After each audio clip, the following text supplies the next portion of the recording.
હવે આત્મદેવે ફળ આપ્યું ધુંધુલીને, પણ આપીને ઉભા રહ્યા હોત માથે કે તું ખાઈ લે પછી હું જાઉં, તો પણ શું કર્યું? તું ફળ ખાઈ લેજે, હું જાઉં.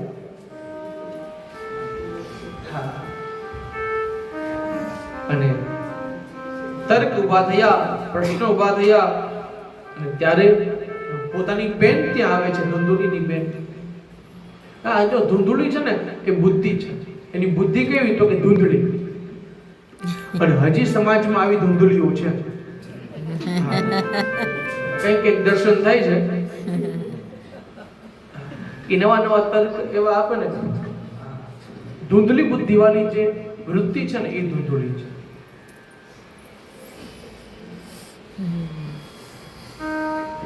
બે પાત્ર રામાયણના હતા.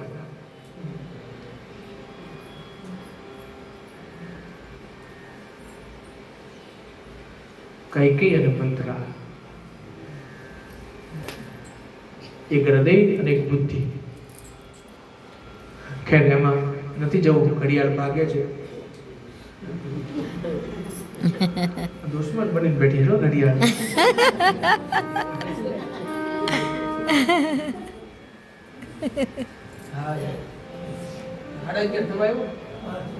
બોલો. તો આત્મદેવ એ ફળ આપીને જતા રહ્યા. નવા નવા તર્ક ઉભા થયા, બુદ્ધિ ઊભી થઈ કે હવે મારે શું કરવું આ ફળનું.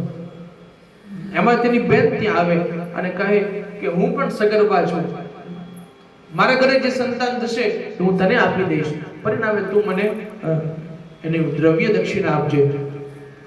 તારે સગર્ભા હોવાનો ખોટે ખોટો ઢોંગ કરવાનો 9 મહિના પૂરા થાય એટલે હું તને મારા ઘરે દીકરો આવશે, દીકરી આવશે, એ તને આપી દઈશ. પેલી કહે તો આ ફળનું, તો આ ફળ ગાયમાં, આ જે ચોકમાં ફળિયામાં ગાય બેઠી છે એ ગાયને તું આ ફળ ખવડાવ. અને ફળિયામાં બેઠેલી ગાયને એ સંતનું ફળ ખવડાવ્યું છે. મહિના વીતવા લાગ્યા, 9 મહિના પૂરા થયા. પોતાની બેનને ત્યાં દીકરાનો જન્મ થયો.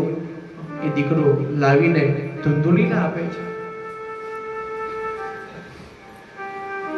સંતે ફળ આપ્યું હતું, સંતનું ભજન હતું એ ફળની પાછળ. એટલે ગાયે જે ફળ ખાધું ને ત્યાં પણ દીકરાનો જન્મ થયો. ગાયને પણ, ગાયને દીકરો થયો, પણ કેવો થયો? તો કે શરીર મનુષ્યનું અને કાન ગાયના. શરીર મનુષ્યનું અને કાન ગાયના.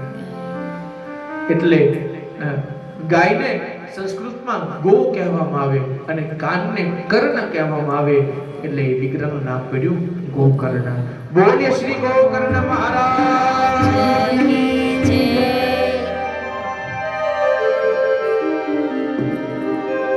ત્યારબાદ ધુંધુલી એમને ત્યાં જે દીકરો આવ્યો, ધુંધુલી કે મારા દીકરાનું નામ હું જ રાખીશ. શું? તો કે મારું નામ શું? તો કે ધુંધુલ. તમારા દીકરાનું નામ? તો કે ધુંધુકારી. અને નામ પડ્યું ધુંધુકારી.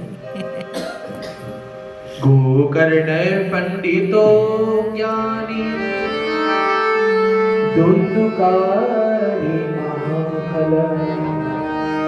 ગોકર્ણ પંડિતો જ્ઞાની, ધુંધુકારી મહાફલ. દિવસે ને દિવસે ગોકર્ણ મહારાજ પંડિત થવા લાગ્યા, જ્ઞાની થવા લાગ્યા, અને પેલો દિવસે ને દિવસે પાપી થવા લાગ્યા. એક સમય એવો આવ્યો ગોકર્ણ મહારાજે સંસારનો ત્યાગ જ કરી દીધો, વૈરાગ્યને વહાલો કર્યો, કાશી ગયા, કાશીની અંદર વસવાટ કર્યો છે. પોતાના પિતા આત્મદેવ પણ હવે પોતાના આ ખલ